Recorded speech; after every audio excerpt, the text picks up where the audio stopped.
मराठा सेवा संघ द्वारा संचालित जिजाऊ रथ यात्रा का भव्य स्वागत महाराष्ट्र के गोंदिया जिले के मोरगांव अर्जुनी तहसील के नवेगांव बांध में बड़े उत्साह के साथ किया गया। इस रथ यात्रा का उद्देश्य संविधान, कानून और नागरिकों के अधिकारों के प्रति जन जागरूकता फैलाना है। यात्रा की शुरुआत 18 मार्च 2025 को छत्रपति संभाजीनगर से हुई थी और इसका समापन 1 मई 2025 को पुणे के ऐतिहासिक लाल महल में किया जाएगा। इस रथ यात्रा का मुख्य उद्देश्य नागरिकों में संविधान के प्रति जागरूकता बढ़ाना, उनके अधिकारों और कर्तव्यों की जानकारी देना है। नवेगांव बांध में जब यह यात्रा पहुंची तो स्थानीय नागरिकों, सामाजिक संस्थाओं और युवाओं ने भारी संख्या में उपस्थित होकर यात्रा का जोशपूर्ण स्वागत किया। यह यात्रा पूरे महाराष्ट्र का भ्रमण करेगी और विभिन्न जिलों में अनेक कार्यक्रम और उपक्रमों का आयोजन किया जाएगा ताकि अधिक से अधिक लोगों को संविधान की मूल भावना से जोड़ा जा सके।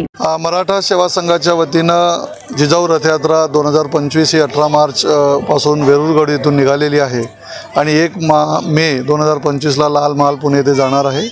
महाराष्ट्रातलं जे सध्याचं जे सामाजिक आणि धार्मिक कडूळ झालेलं, कलुषित झालेलं जे वातावरण आहे, त्या वातावरणामध्ये एक नवचैतन्य निर्माण करून एक सामाजिक सद्भाव महाराष्ट्रामध्ये राहावा, जाती धर्मामध्ये सलोखा निर्माण व्हावा, ही मराठा सेवा संघाची गेल्या 35 वर्षापासूनची भूमिका आहे।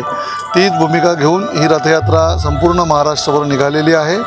सर्व जाती धर्मामध्ये एकोप्याचं वातावरण निर्माण करण्यासाठी एक संदेश घेऊन ही यात्रा निघाली। या यात्रेचं समापन 1 मे 2025 रोजी लाल महाल पुणे येथे होणार आहे। महत्त्वाच्या मुद्द्यासोबत घेऊन निघालेली आहे। सर्वात महत्त्वाचा पहिला मुद्दा आहे ते संविधान आहे। देशामध्ये जे विविध प्रकारच्या वातावरण निर्माण होत आहे, जातीमध्ये आणि धर्मामध्ये ज्या प्रकारचं वाद निर्माण होत आहे त्याला मिटवण्याकरिता ही रथयात्रा निघाली म्हणाल तरी चालेल। त्याचप्रमाणे पुष्कळ साऱ्या गोष्टी आहेत ज्या गोष्टींकडे गव्हर्नमेंट्स जो आहे तो वेगळ्या डायरेक्शननी चाललेला आहे आणि लोकांना वेगळ्या डायरेक्शननी घेऊन चाललेला आहे। जे खरं विषय आहेत ह्या देशातील ते विषय वेगळीकडे आहेत आणि ते खरे विषय काय आहेत, लोकांचे खरे मुद्दे काय आहेत हे समजून घेण्यासाठी ही रथयात्रा निघालेली आहे।